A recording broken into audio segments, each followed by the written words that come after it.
You better not mess with me, or I'm gonna get long at you.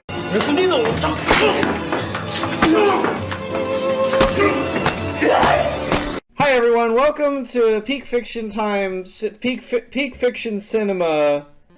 I don't even remember what fucking episode this is. We did one. Last one was about. It was like, I think it was episode 5. So we're on episode 6 of Peak Fiction Cinema, and today we're gonna talk about a movie that I showed. No. He didn't show us. We endured. Peak Fiction Time, the final season, part 2, part 3. I forced my friends to watch it against their will. On your birthday, true. too, by the way. Yeah, They it was a birthday. put me in their basement. So I guess for context, I watched this movie forever ago, and I remember around when I first watched it, I showed it to Salt, and he quite liked it despite certain aspects of it. I think I like it less now. Wow, this is Okay, truly the no, I society have we a live better in. appreciation for it. But I'm not watching it ever again. That's guy right true. That's same. So, you know, I definitely will. But anyway, this movie is called Old Boy, and it is a Korean movie about a guy. So it's okay. So I guess I should probably build context for the director. The director is Park Chan-wook, and I haven't seen very many of his movies, but he's had a pretty good filmography over the years, and he's a pretty prolific director. He's got himself some clout. I think, don't quote me on this, I think he's friends with the guy who made Parasite. And when the guy who made Parasite was making his other film, Memories of Murder, which I like a little bit better than Parasite, it was actually being filmed, I think, like right next to where Old Boy was being filmed. But anyway, this movie is one in a trilogy of movies called the Sweet Revenge trilogy. And I haven't watched all 3 of them. I've only seen 2 of them. But it's Sympathy for Mr. Vengeance, and then Sympathy for Lady Vengeance, and then this one, Old Boy. I've only seen Sympathy for Lady Vengeance, and to be honest with you, it wasn't very good.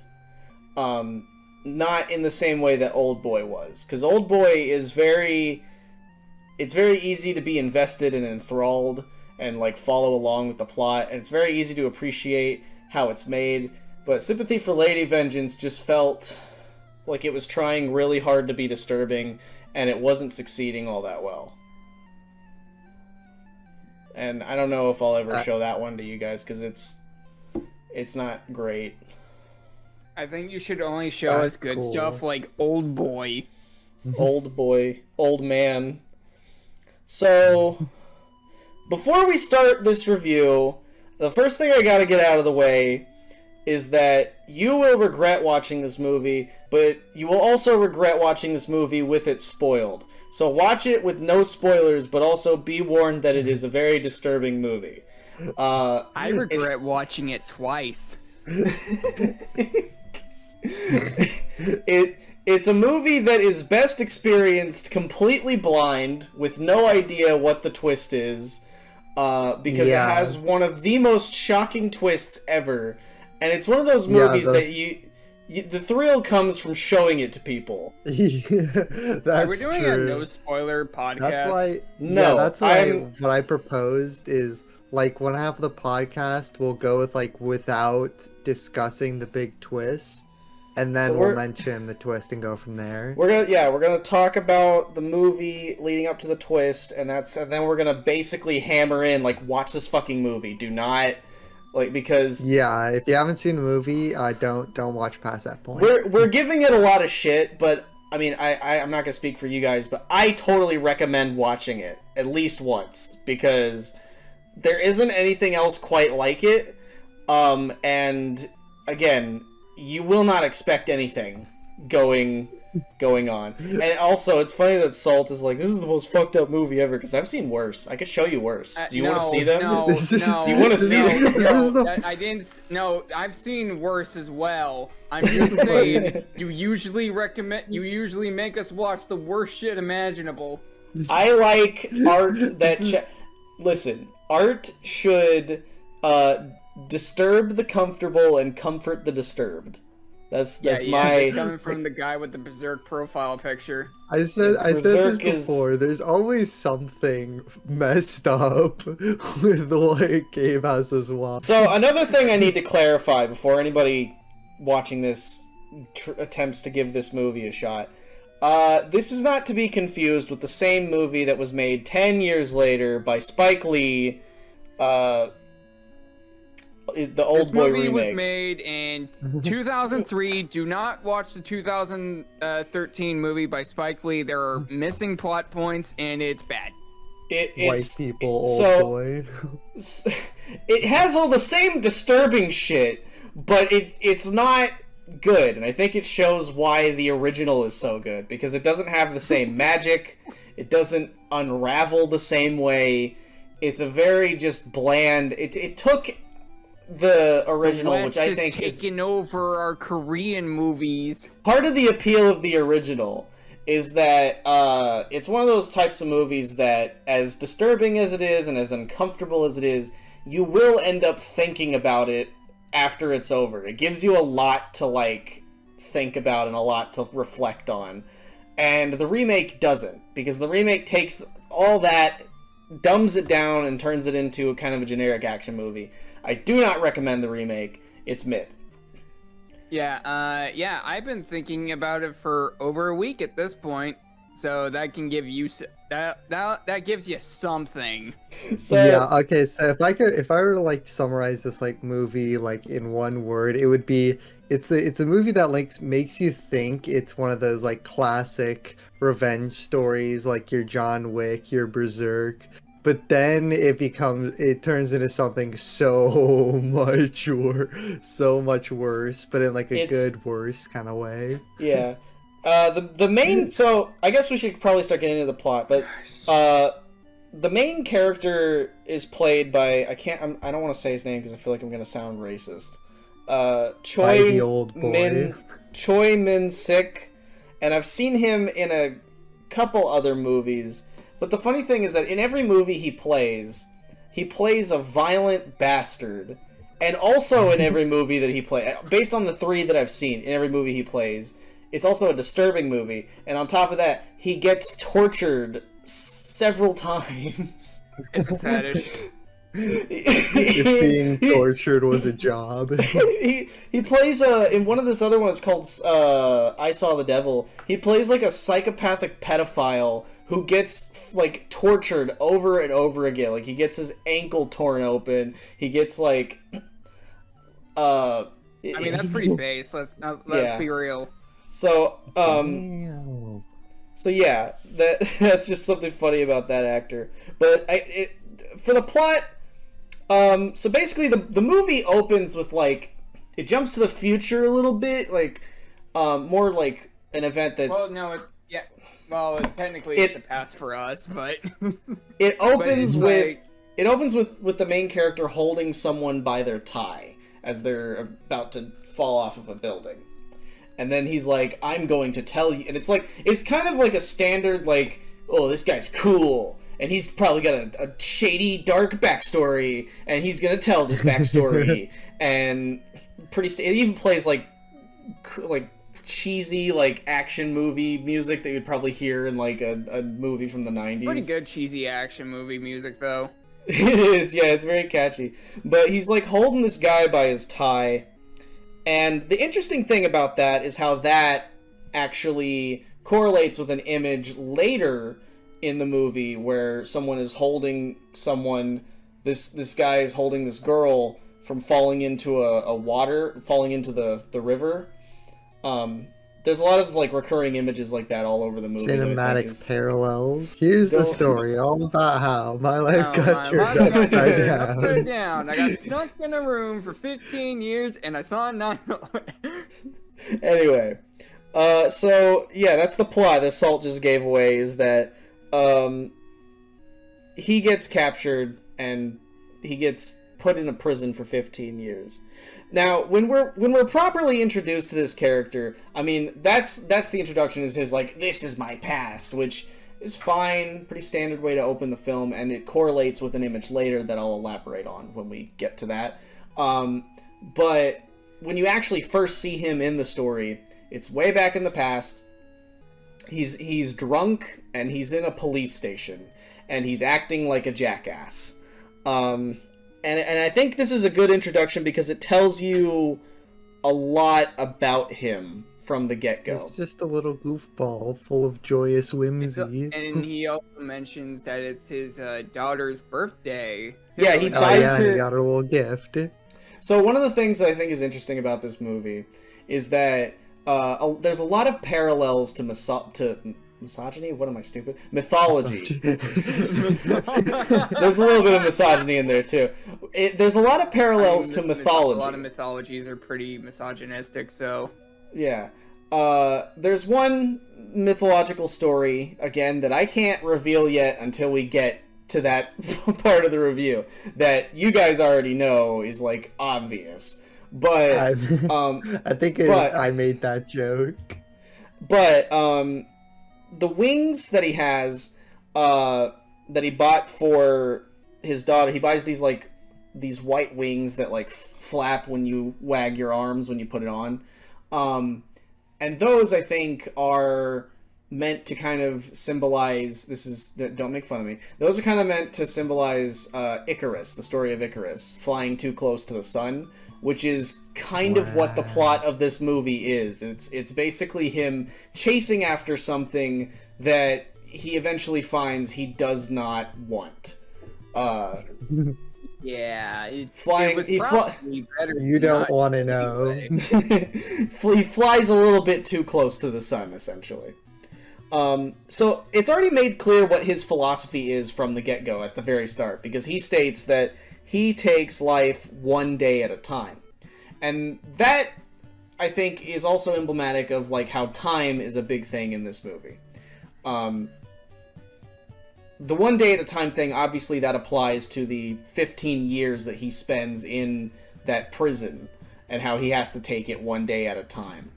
But, there's other aspects to it, too, that, again, we can't go into quite yet. But what's also funny is, like, the movie literally opens with, like, a cinematic of a clock that then shapes into the logo of the movie. Time is obviously a big part of this story, and it's a big focus. Yeah, you see, he's a boy, and then he gets older. Oh, okay. I thought you were gonna make a. I thought you You're were a gonna make boy that joke. in a man's world. Gabe. No. So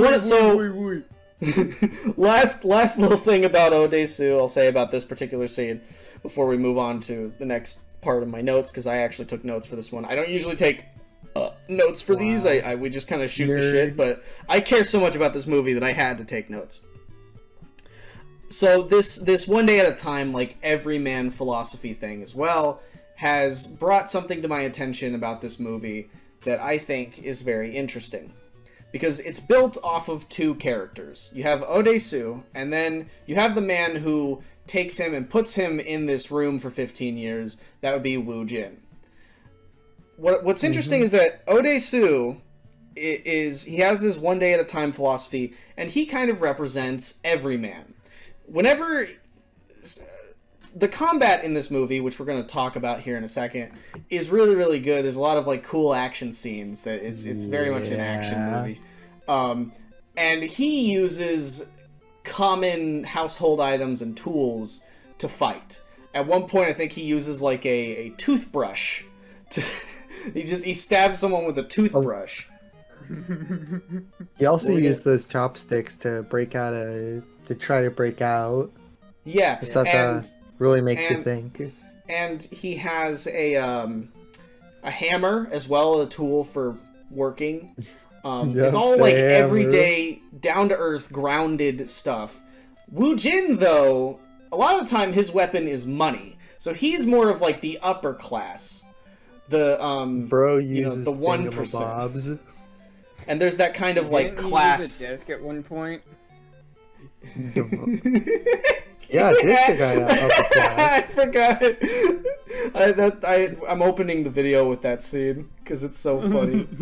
Yeah, he stabs somebody to death with a fucking disc. He uses very strange stuff, but Wu Jin kind of represents or symbolizes sort of the upper class, the 1%, and I think there is, yeah, obviously, like it's not the main focus, but there is a bit of a capitalism thing kind of in there.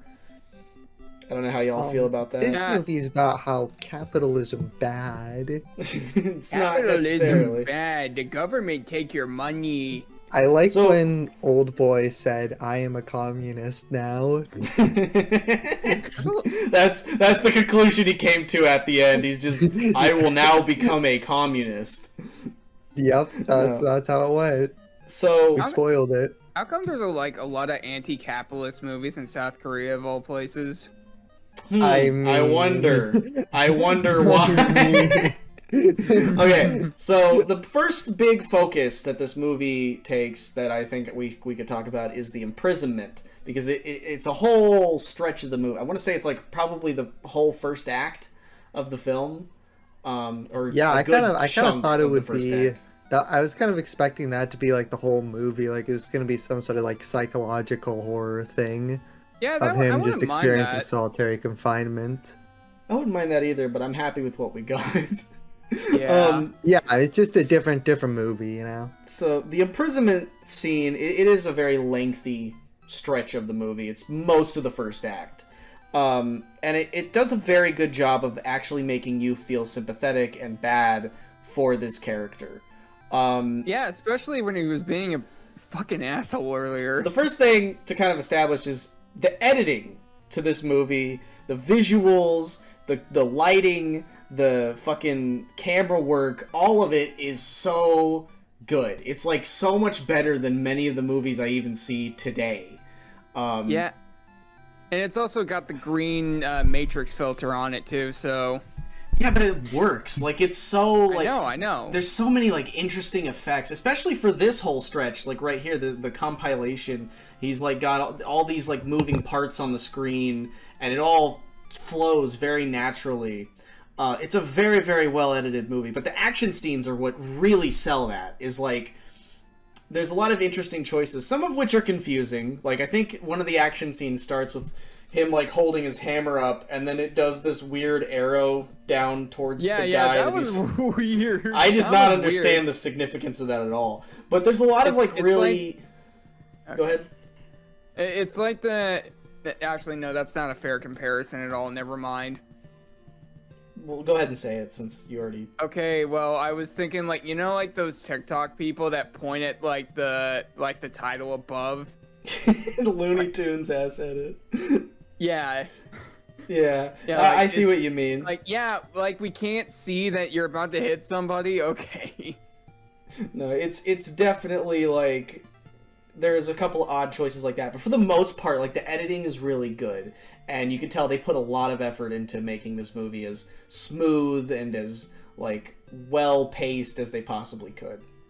Yeah, it's funny how like the action isn't even like the primary appeal of the movie, but it's so good. It's like, it's Yeah, legendary, something that is the didn't thing. need to be there, but it's still... But, like, they put it in anyway. to do all that. It's legendary. Like, a You lot didn't of have people... to cook, bro. A lot of people hold this film in high regard solely for that, because the action scenes are so well executed. But regarding the prison scene, there's a lot to go over for that, but essentially, like, he's kept in this room, and he's groomed, and his hair is cut every, week, and they clean him, they keep after him, they take care of him. And usually they do this while, Oh, like, he's asleep, though. Yeah, they yeah, drug they put him. him to sleep. They play a song on, like, an 8-bit song on a radio, and they put in the laughing gas, and then he falls asleep. They put in the funny gas. In order to keep him updated on world events, they have a television, and one of my favorite lines from this movie is, like, if you ever if this ever happens to you, make a friend of television. It is your wife. It is your calendar. It is everything. Yeah, and also later in the movie, they do like this like kind of training montage and then like it shows like a bunch of like world events and a lot of Korean politics that like a lot of Western people aren't really gonna understand.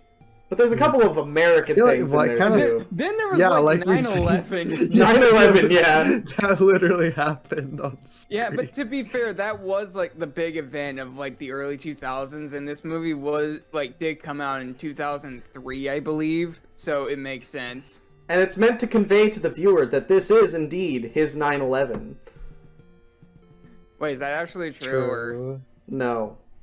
Yeah, that is exactly true. So that was the message of the movie. But one thing about this whole stretch that's important is loneliness and isolation. At one point, he starts seeing a bunch of ants coming out of his body, and ants are a very organized unit. They're practically a hive mind. They work together, which is almost kind of how Woo Jin's operation works. He's got all these people that just do everything he tells them, and he's super elaborate and super thorough. They're also like extremely dedicated for 15 fucking years. Yeah, he's made of money apparently. Yeah. But yeah, see that ant scene, that was why I thought this was gonna go like the psychological horror route, like in isolation. Although it wasn't, I mean, it didn't end up being that far off.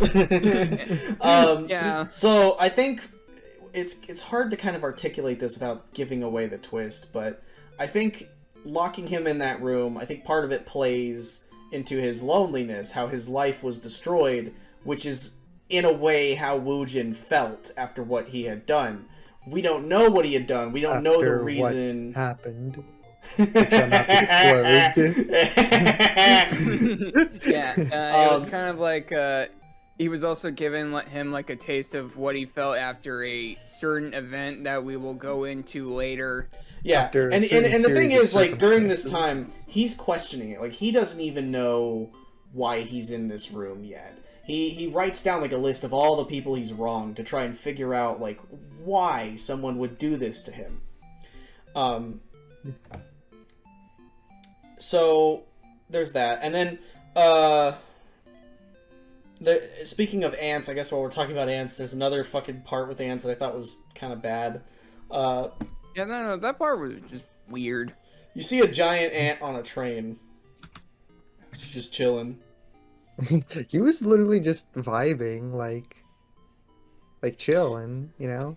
Anyway, regarding bits of symbolism, I don't know if either of you picked up on it, but mirrors are another big piece of symbolism in this movie that come up again and again and again. You have it, a lot of it's towards the end when he learns the truth, and it's like him reflecting in a mirror, but not all of it applies to that, because they're like, even when the twist happens, it's then followed up by his face in a mirror, like looking into a mirror. Oh, that's like, true. In this prison, he tries to kill himself with a mirror. He, like, at one point smashes the mirror and tries to cut himself with the shards, but they catch him before he can do it. So yeah, there's sort of a theme of reflection there, and mirrors and all that. He's funny how he tries to escape, and right when he's on the verge of making it, he just gets released anyway. Yeah, they put him in a box, or they hypnotize him, they put him in a box, and then he wakes up at the top of this building, and the sun hits him like a truck, and he's just fucking flabbergasted. And then he sees a guy who's about to jump off and commit suicide, and he stops him from doing it so that he can tell him his life story. And that catches up to the beginning of the movie where he was holding the guy by the tie, and being like, no, stop. Don't do it. And the one thing I want to take note of for this part where he's talking to the guy that's about to kill himself is his intentional blindness to this man's situation. Which reinforces how, I think, tone deaf, shitty and selfish he is. Like It's so funny. Like he rants about his whole life to the other guy, and then the other guy starts talking about his life, and he just leaves. Yeah, he gets up and leaves. He doesn't even listen, and that kind of conveys to you already off the bat that part of the issue here is that he is self-absorbed. He only worries about himself. He doesn't care about other people or how his actions affect other people, and the man ends up killing himself, and he walks away from it like it's an explosion. Kind of a sign that he's a bit inconsiderate. Yeah. And there's also, he goes into an elevator, and there's this woman, he's just kind of, like, in the corner of the room, like, scared shitless of her, and just making her deeply uncomfortable. And then, he just takes her shades, and then just leaves. He was just a silly guy, being a goofball. But yeah, like, elaborating further on his, like, strange, sort of selfish behavior, he goes into a restaurant, and then this woman finds him, and he passes out. And so she takes him home, for some reason. And the way he treats her is just so strange. Like, he doesn't trust her. Are we gonna talk about it? Yeah, well, I'm jumping kind of all over the place here. I'm going by my notes. But the way he treats her no, I was meaning like that. Like, oh yeah, that when thing you mean he's when he tries to assault her. Yeah, I mean, that was kind of weird, but we'll elaborate more on that here in a minute. I'm more focused on how easily, like, how the way he treats her is weird. And that's one thing about the movie that a lot of people going in probably won't care for, is, like, the romance part of this movie, if you look at it blind, can be kind of bad.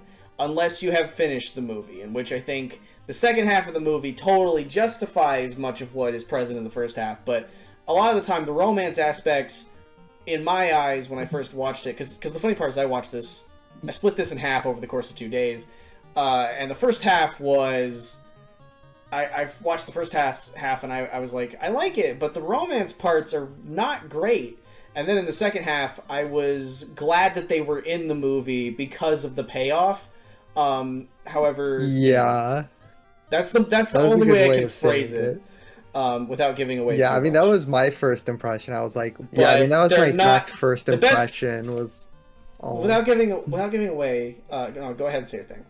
Yeah, like my first impression was like it seemed kind of flimsy, kind of forced. Yeah, like this random woman just takes this like random homeless hobo into her house. Well, it's funny you say forced because you know, me and the baddie I pulled by being homeless. Anyway,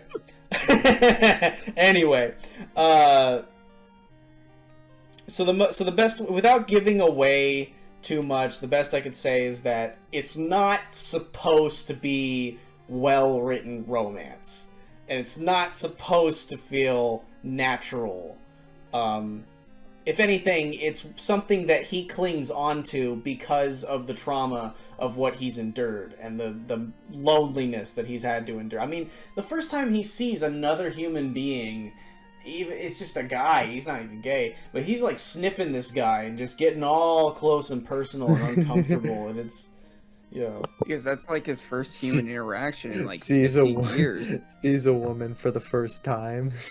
But it upon, you know, certain readings, the movie can be seen as a little bit misogynistic because he tries to assault her and she's like, well, I'm not really interested right now, but when I am interested, I'll sing a song, and then you can do whatever you want to me. You can do it however you want to do it. Just give it to me, and it's like fucking weird. She was a freak for that. And fucking, there's like his best friend. His best friend, like, he learns about the Woo Jin's, like, someone very close to Woo Jin, and his best friend's just like, yeah, I heard she was like a skank. I heard she was like a slut, dude. I could have gotten in on that myself. Allow me to elaborate for 5 minutes on saying. He he says the most just He just unhinged, keeps going.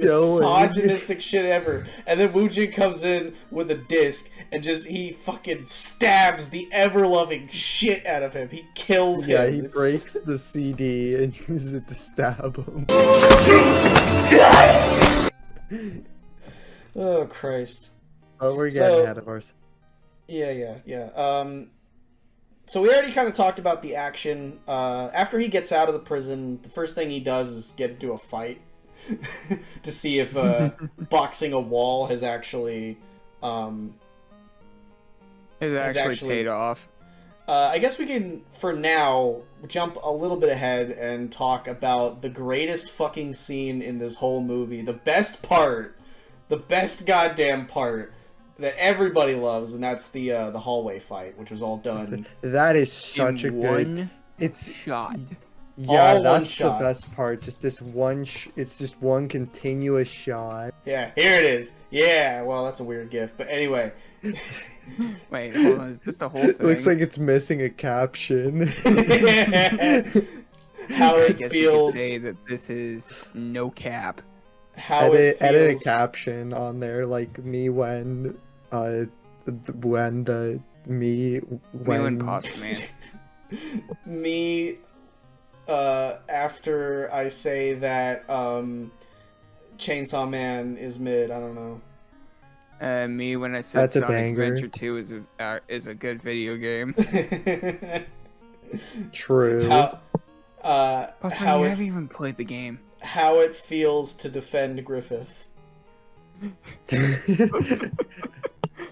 This scene's just really fucking good because it's all done in one take. But what's also great is that it feels so real. Like when he hits people, if they actually like react, and like towards the end of the fight, people are like holding onto their leg and they're sore and they're like struggling and like they're flinching like you would in a real fight. Like they're like, oh, should I? No, and like kind of backing off. But then like, you know, like it's a very realistically done scene, and you don't really see that. Yeah, like in it's not like a action super If it was a choreographed real martial scene. artsy thing, but it feels like a real like street fight.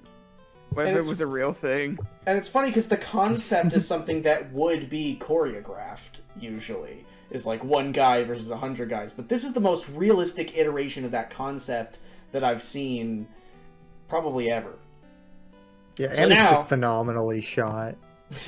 So yeah, to talk about the next plot point though, after he kicks some ass, he goes and he stops in front of this He's building here where to kick ass and eat dumplings. And eat a squid. He did that.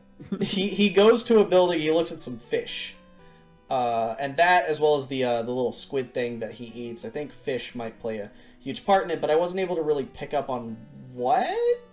The fish symbolism. I think the aquarium that he looks at are meant to kind of correlate with his entrapment, because the fish are all in an aquarium. They're all just put on display to be watched. Much like how, even though he's free, he's in a much bigger prison. He's being watched too. Ooh. And then Big thing. The reason Just he like goes... a fishy.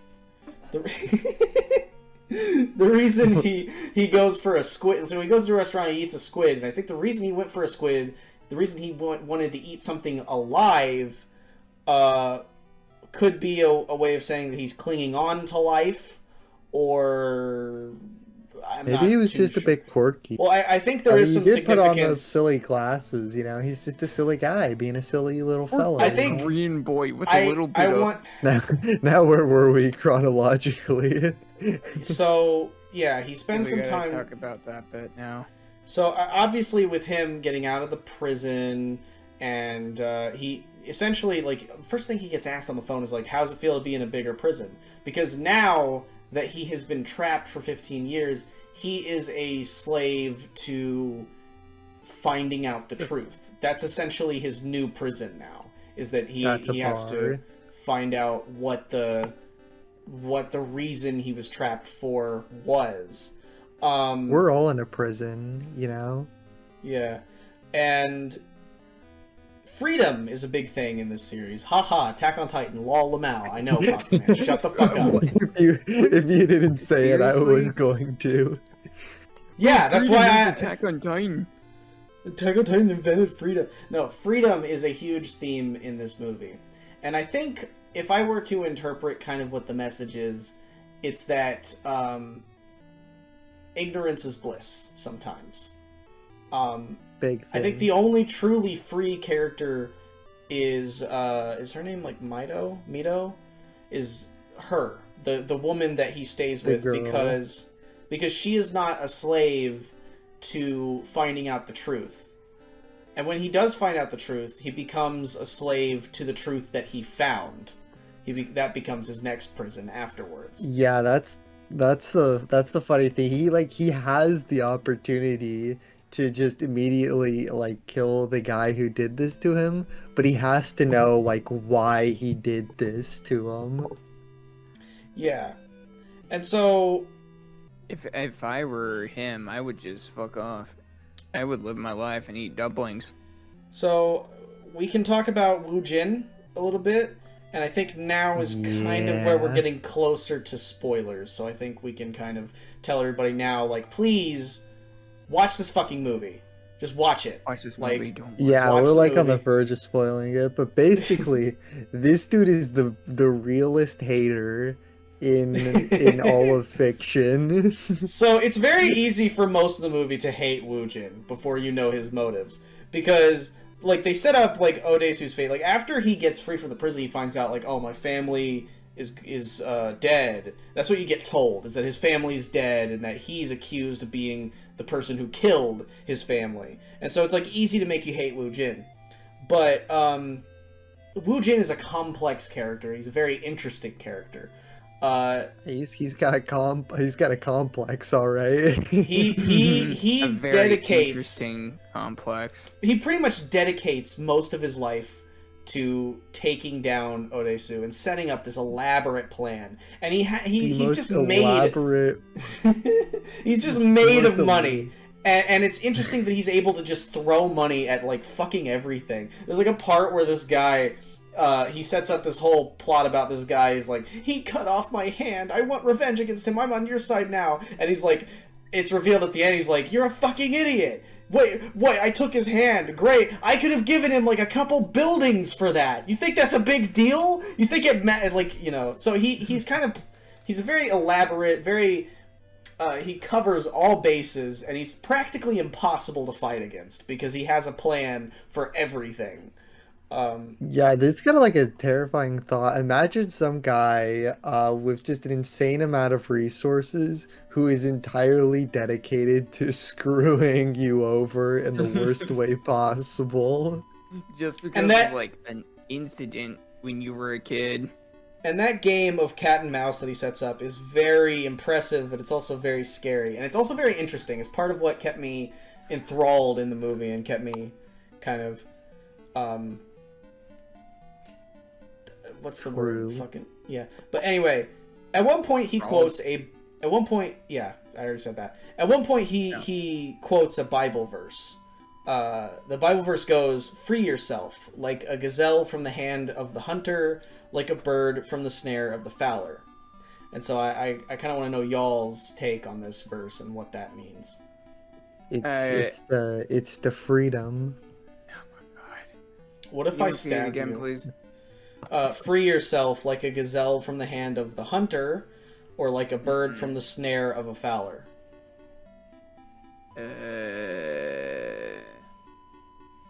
I feel I like it's wanna kind of know. like the same kind of concept of freedom that you were talking about earlier. How we're all slaves to something. That I just borrowed that from Askeladd. You are Or the- so fucking. Hey, Okay, at I'm least sorry. at least he didn't say fucking the one guy from Attack on Titan. Kenny Okay. Ackerman. So yeah, it is kind of a phrase about how we're all being chased by something, and it is kind of a game of like hunting, where he's constantly being watched by Wu Jin. He knows where he is all the time. He always has eyes on him all the time. Did you? Much Wait, like hold on. a Wait, I have like a question. Could you just imagine him just waiting for the perfect opportunity for years just to capture him? yeah, yeah. Though it wasn't very hard. He was a fucking drunk. But anyway, Much in the same way that a gazelle is being watched by a hunter. And the best option really is to free yourself. And we've already discussed that freedom in this particular story seems to be ignorance in a way, or just intentionally letting go of your desire to see the truth, to see the whole picture. Yeah. Freedom is just chilling. Freedom so is just. I know I'm not making that earlier joke. Just chill out. I cut it because it messed with the structure, but earlier Pasta Man brought up the quote about laugh and the world laughs with you, weep and you weep alone. So who said that again? That was from... Who's at that? Let me look it up. It was by Ella Wheeler Wilcox, who is an American poet. Okay. And I don't know exactly what the symbolism there is, but I'm open to ideas. I don't know who that is, so if you could look up who that is, that'd be nice. I don't know. This quote, though, as far as I could tell in how it benefits the movie, is just it adds to the theme of loneliness, in which everyone will laugh with you, you know, everyone has your back in those moments, but when you're sad, you're alone, essentially. When you undergo pain, you're alone. There's no one that is able to back you up or support you. I don't know, but that's not even my favorite quote from this movie. My favorite quote is said by the guy who was gonna endgame himself, and that's the quote about, even though I am no better than a beast, don't I have the right to live? Which I think establishes kind of the gray morality of this film, which applies to just about every character in this movie, from Woo-jin to Ode-soo. They are both terrible people who have done terrible things in their pursuit of revenge, and it asks kind of the question of, even though I am no better than a beast, even though I am a terrible person who has done terrible things to hurt people, don't I have the right to live? Yeah, and it like I'm pretty sure they repeat that quote a couple of times. Yeah, it's more like and it gets dark. But I also have I'm also can be a good person, somewhat. Maybe a little bit.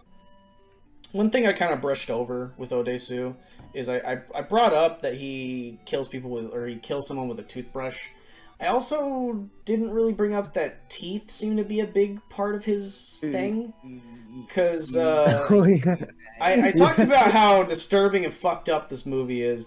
Part of it is that there's a lot of torture, and he rips this guy's teeth out with a hammer, and it's one of the most difficult, even though I know his teeth are not actually getting ripped out. He's pushing a blood pack through his teeth. It is such a hard scene but to watch. you see it's so well filmed, because you'll see the blood coming out of his tooth, and it's oh god.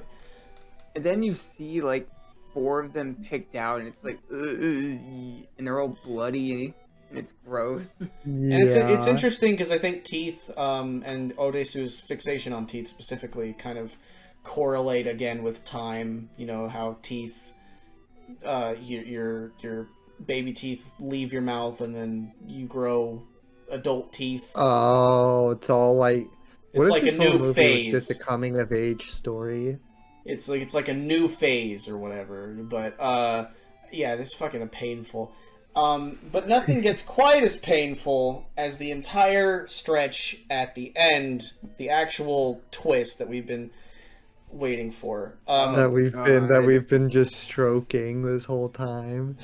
So Mido, the girl that he's been staying with, he and this girl form a very unnatural relationship, and you get to see every little bit of it in very stupid. It's very stupid because it's there's a part where these guys are groping her tits, and he gets mad. He's like, "You touched her boobs. Oh, I like her, even though I was literally tying her to a bed and threatening to kill her a couple scenes ago." And he just gets all jealous and all that. And she's weird about it too. Eventually they fuck. You see them fuck. You see the whole thing in excruciating detail. And we all got it kind is of extremely plot important that they bang. the one time it actually is. Yep, it actually does make sense, and you have to watch the whole thing. Finally, the first necessary sex scene. Because it is essentially, so what Odesu finds out is that Woojin had an incestual relationship with his sister when he was young. And Odesu saw this relationship, and he blabbed to someone else about it. He told someone else about it, and told them not to tell anybody, but it seems like they told anyway. Wow. And that is what... What a coincidence. That is what led to the whole thing. And that's another thing, too. It could also contribute to Odesu's fixation on teeth, is that... really just his whole mouth seems to be like a big part of it, because he's a very loud-mouthed man. He doesn't shut the fuck up. And he's very self-absorbed. He doesn't think about how his actions affect others. And I don't know, maybe teeth has something to do with that. But essentially, because he said that, it's revealed that things are, like, rumors are starting that she's getting pregnant, and she starts to believe them and has a phantom pregnancy. Whether or not that aspect of the story is true, I don't really know. Wait, I'm looking this up. Is that a thing that can actually happen? Oh, and yes, you can. This is also probably important to note. It was like some kind of Catholic school, so yeah, rumors around that. That's true. They're freaks about that stuff. But well, yes, phantom pregnancies do happen, Pasta Man. And I don't know if that's actually what might have happened, or if she actually did just get pregnant from his wee-wee. Either way, he has a line about, like, Woojin's dick did not make her pregnant. It was Odesu's tongue. Your tongue. And so you have this kind of cool.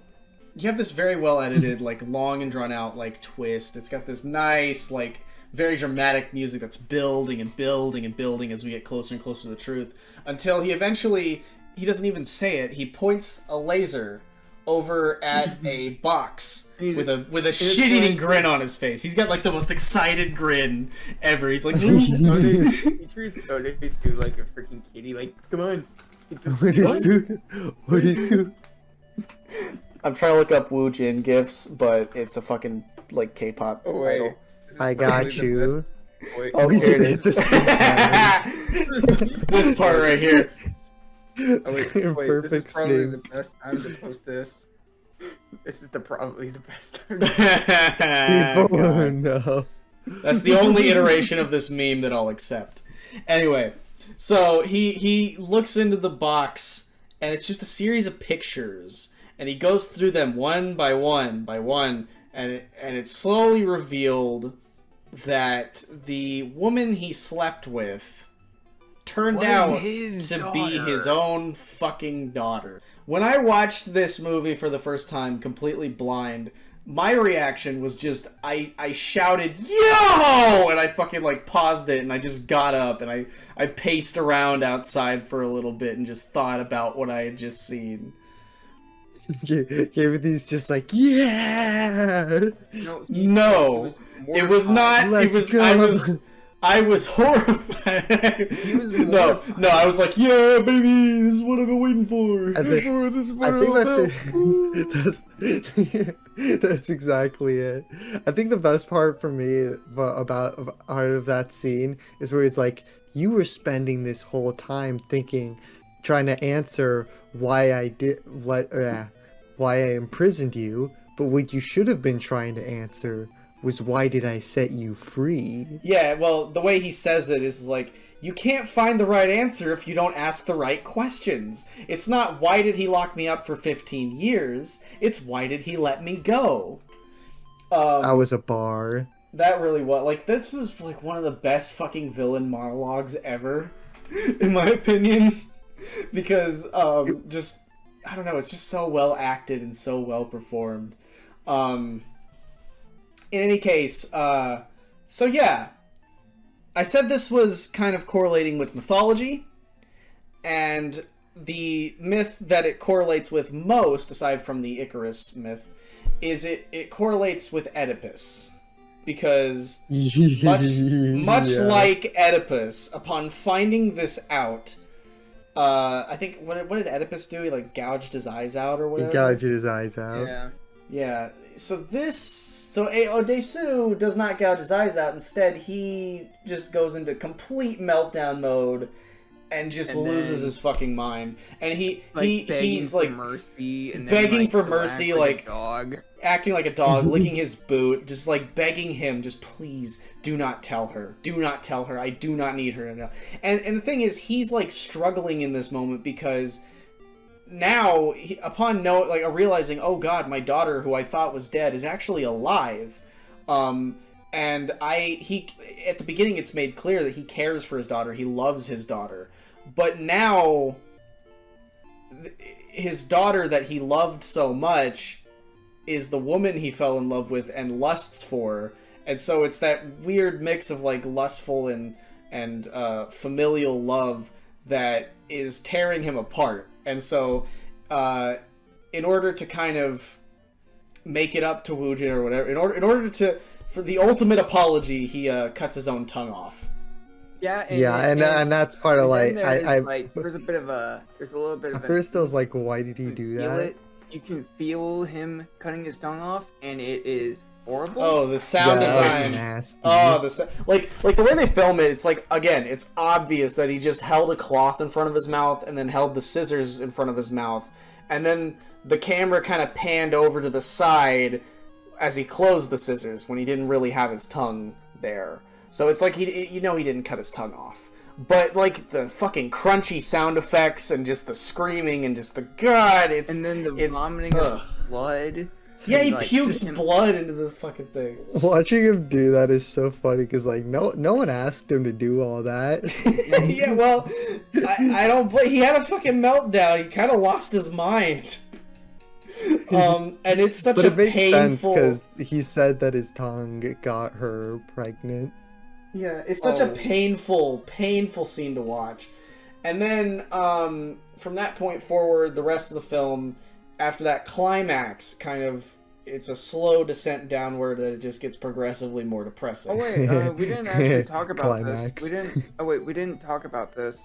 So what's the bad guy's name again? Lee Woojin. Woojin. Yeah, Lee Woo-jin. He mentions that he has like this button that if it's pressed, it'll just kill him. Insult to but injury, then- yeah. Yeah, but when he gives it to, I can't believe I forgot the fucking main character. Odesu.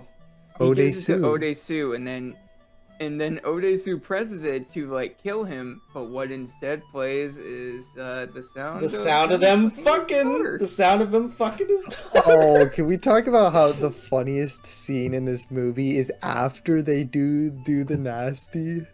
And the sleeping gas comes out, and Lee Woojin just He comes shows in up and just like and touches on starts her being a leg. freak. Yeah, he just that was- like. That was just weird. I Like think he the was like, I way- think he was holding in his excitement because he's like, I won. This is how I win. I did it.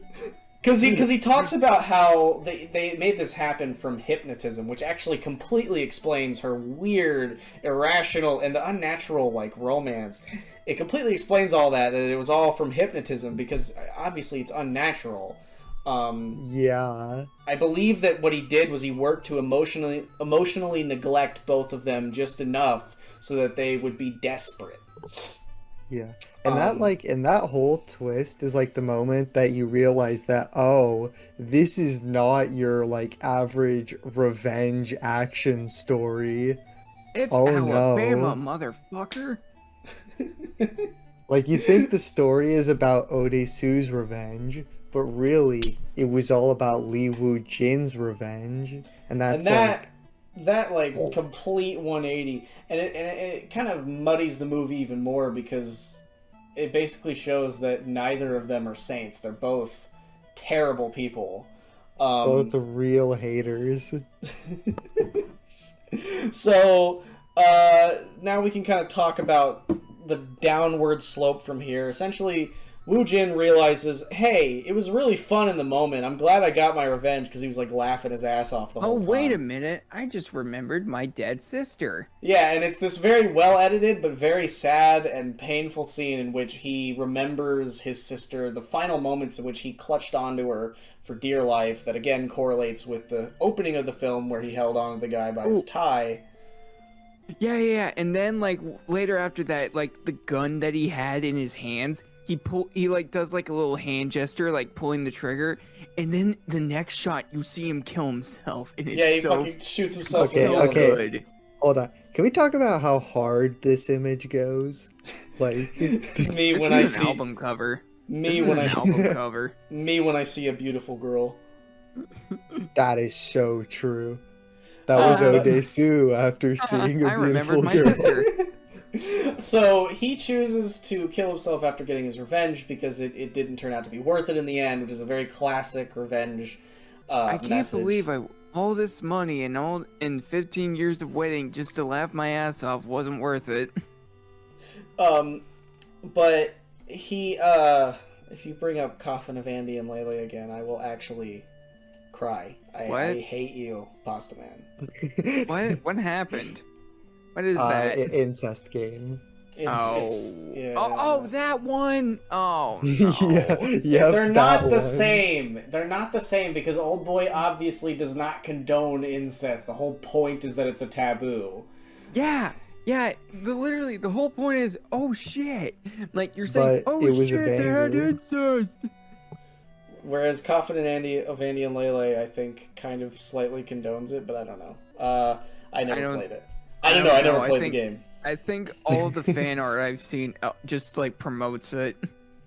So, after he kills himself, Odesu takes the other route, and he's like, well, I want to keep living, but I can't live with this information. So what I'm going to do is I'm going to go to that hypnotist woman, and I'm going to make her erase my memories of everything that just happened.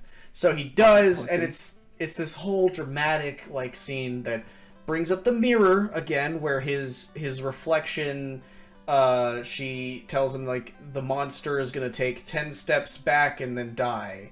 And so he there's this whole dramatic segment with the beautiful music, which by the way we haven't talked about that. The music, the fucking theme, just even talking about this movie, I hear that like the last waltz playing in my head, and I fucking love that song so goddamn much.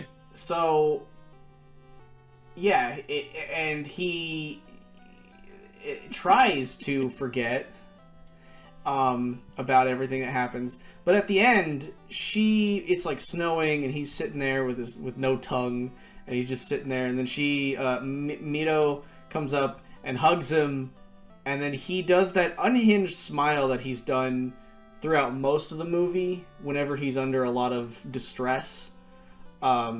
And it's like kind of unclear, like he kind of laughs, and then there's a little bit of a cry in there, and it's kind of unclear whether or not the hypnotism worked, kind of leaving the movie open-ended.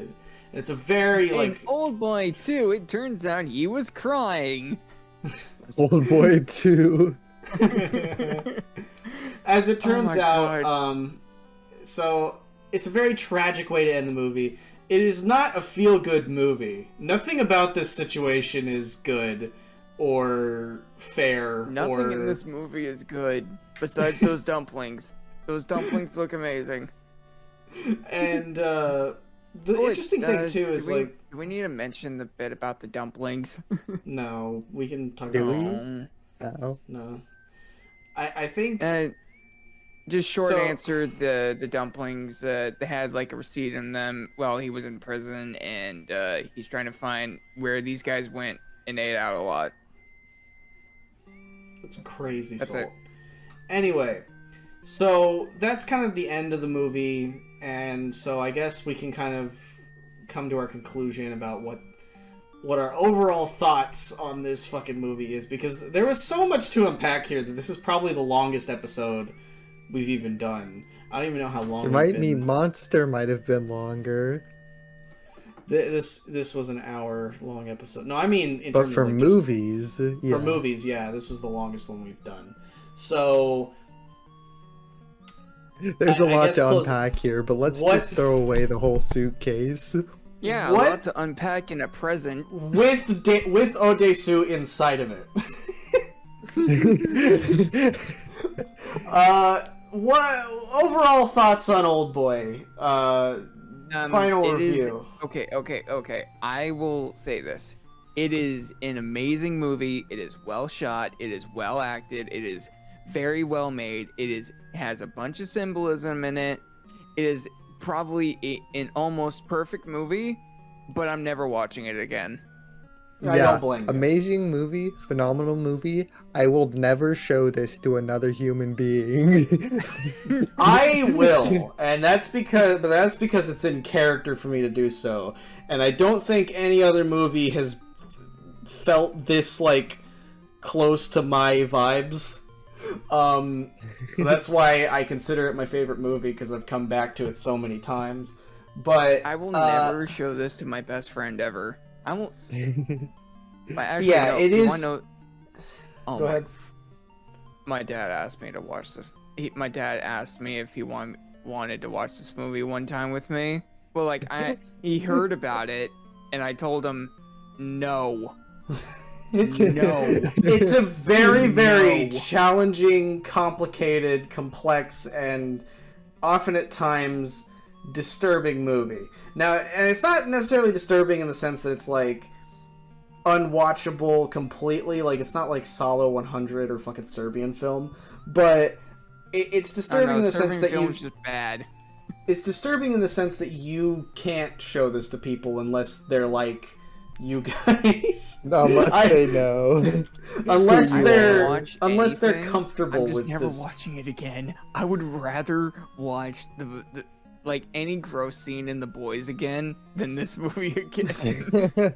It's a very tragic and painful movie. One of the things about it I do appreciate though is its ability, like the humor I think is really good. There were a lot of points that were just really funny and really well acted. The acting is fantastic. The performance Sometimes this movie is really funny for no reason. Yeah, I don't know. Like the one bit with the arrows and the hammer, that was kind of unintentionally funny.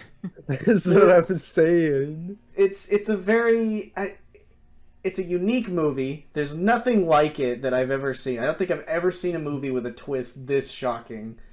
The movie of all time. And it's my top one. And I guess we're, just Old Boy overall is the most is certainly a fucked up movie of all time. certain. Bravo, Vince. I highly suggest that you watch this movie if you want something to really challenge you, and it is worth sitting through, because the fact that both of my friends here both acknowledge, like, hey, this movie's really fucked up, but it is a good movie. Tells you all you need to know. I can't deny that. I watched it twice. When I was You got 20, I me. said, yeah, this is a great movie. I'm never watching it again, and here I am again.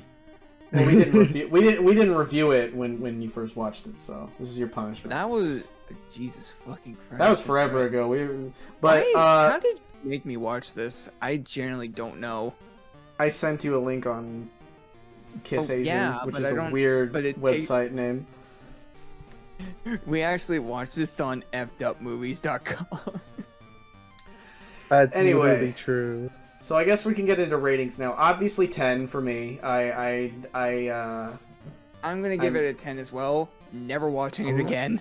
I'm gonna give it a 9, because he ain't need to do all that. that is kind of a good summary of the plot. Is just like, he ain't need to do all that. Actually, yeah, I think I'll drop my rating down to a 9.5 just because there's scenes in this movie that don't really need to be there.